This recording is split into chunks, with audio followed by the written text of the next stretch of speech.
Hey there, my name is Tim Stoddart, and in today's video, we are going to talk about Apple's latest announcement of the new and improved Siri. It's now called Siri AI, and your iPhone is now completely powered by AI. It's a fascinating story. I can't wait to talk about it. Let's dive right in.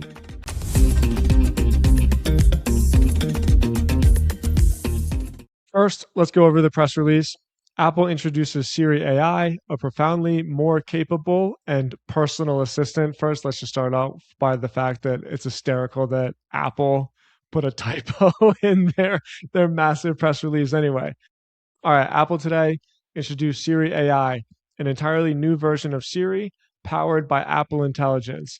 The biggest thing you have to know about this announcement and specifically about this article is that Siri can now completely interact with all the elements of your phone, including your apps, including your email, including your text messages, including your calendar.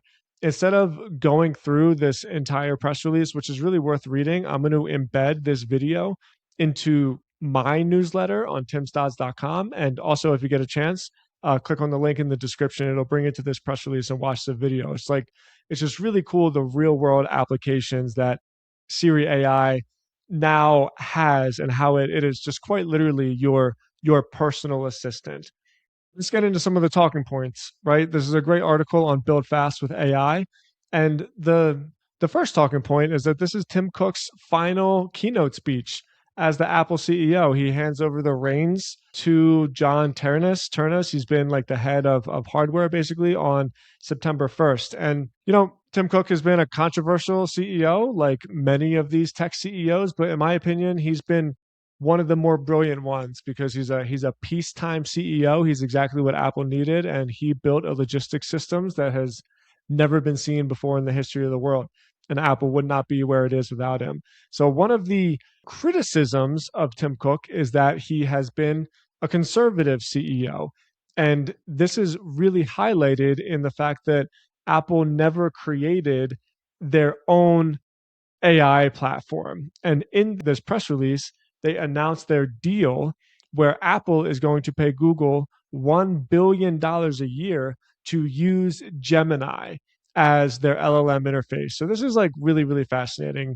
A new Siri features a chatbot style interface similar to ChatGPT and Claude, standalone Siri app with a system-wide search or ask gesture, dynamic island integration on iPhone 16 and newer, personal context across emails, photos, messages, calendars, files, on-screen awareness, and deeper cross-app actions. So as I just talked about, Apple is the only major tech brand that hasn't gone in on building their own frontier model. OpenAI has ChatGPT, Anthropic built Claude, Google built Gemini, Microsoft built MIA, Meta built Muse Spark. Apple, the world's most valuable company by market cap, instead has opted to pay Google $1 billion per year to use Gemini. And Apple's reasoning, Tim Cook's reasoning, which has been heavily quoted in articles like Bloomberg, building and maintaining a frontier model requires a sustained capital and talent investment that Apple does not want to make. OpenAI has raised $180 billion and loses money at a negative 122% operating margin. Anthropic is very similar. If you watch some of my previous videos, I talk about why Google is really well positioned because they have an entire apparatus that their AI kind of feeds. They're not dependent on the LLM and their AI for their business model. So I think this is a win-win for both.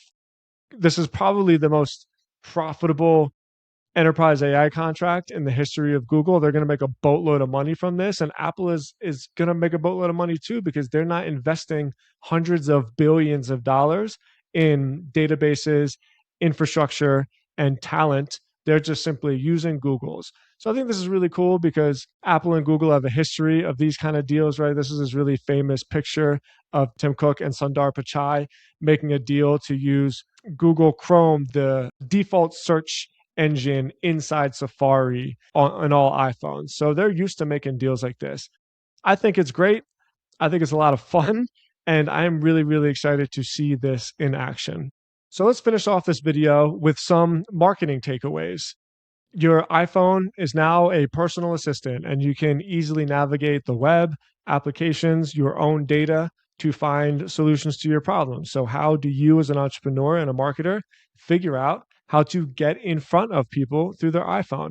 Well, there's two key elements that I want to talk about in this video. The first one is the app ecosystem that is going to flourish more than it already has flourished. And this includes Apple Maps. This includes local business apps like Yelp, or even things like Thumbtack, and even social media platforms like Nextdoor. It definitely includes Google Maps, because Google Maps is still a very downloaded application on iOS. And it also includes Apple Pay. There's going to be an entire direct line of access to purchase from Siri to buying a product, as long as your user has Apple Pay set up on the phone, and you could potentially use Apple Pay as a way to get in front of your potential customer. But I also want to talk about something that's like more theoretical, and I guess I'm calling it digital guerrilla marketing strategies, because since Siri AI can now index your entire iPhone. Well, that includes text messages, that includes like voice memos and random conversations that you have. So, how is it that you, as a business owner, can get potential customers, potential prospects to talk about you through SMS, to send links, to send the address of your business, or maybe even like take a picture of a storefront, take a picture of a product that you sell, and have that picture be in the media file of the iPhone, but also have that picture be sent through SMS, right? There's a lot of really interesting concepts about what happens when cross promotion and when word of mouth now becomes digital. How can you make your business a digital word of mouth business? Well, this is all in play now that Siri AI is going to have such huge effects on how we live our daily lives. Now, I think this is going to be huge. I think Apple is really nailing it by not investing hundreds of billions of dollars into AI infrastructure and just owning the rails, owning the attention. I think it's a great move, and I'm really, really excited to see how it goes. Okay, thank you so much for watching this video. Please leave a comment. Please ask a question. Please smash that subscribe button. I'll talk to you tomorrow, and remember to press on.